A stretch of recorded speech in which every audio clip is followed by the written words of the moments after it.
আসসালামু আলাইকুম। আশা করছি সবাই ভালো আছেন। দেশের দিকে একটি স্থানীয় বৃষ্টি বলয় আসতেছে। এটা কোনো বড় বৃষ্টি বলয় না যে সারা দেশব্যাপী হবে।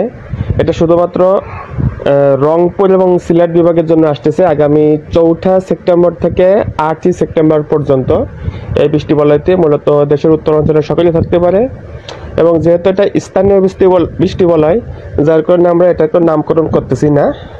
তবে এই বৃষ্টি বলয়ের কারণে অন্তত রংপুর বিভাগে অন্তত বৃষ্টির চাহিদা অনেকটা হলে আশা করছি পূর্ণ হবে। যদিও গত ভয়াবহ বৃষ্টি বলয় সেরাবনীতে রংপুরে টোটালি কোনো বৃষ্টি হয়নি। আমরা আশঙ্কা করছি এই লোকাল বৃষ্টি বলয়টিতে অন্তত রংপুর বিভাগে বেশ মোটামুটি ১৫০-২০০ মিলিমিটার বৃষ্টি আশা করতে পারি, এবং সিলেট বিভাগেও মোটামুটি ভালো একটা বৃষ্টিপাতের সম্ভাবনা আছে। এবং দেশের এছাড়া অন্য বাকি ৬টা বিভাগে বিক্ষিপ্তভাবে কিছুটা বৃষ্টির সম্ভাবনা আছে, এবং রংপুর এবং সিলেট বাদে বাকি বিভাগগুলোয় প্রচণ্ড ব্যবসা গরম পড়তে পারে। তা সকলকে অত্যন্ত ধন্যবাদ। আসসালামু আলাইকুম।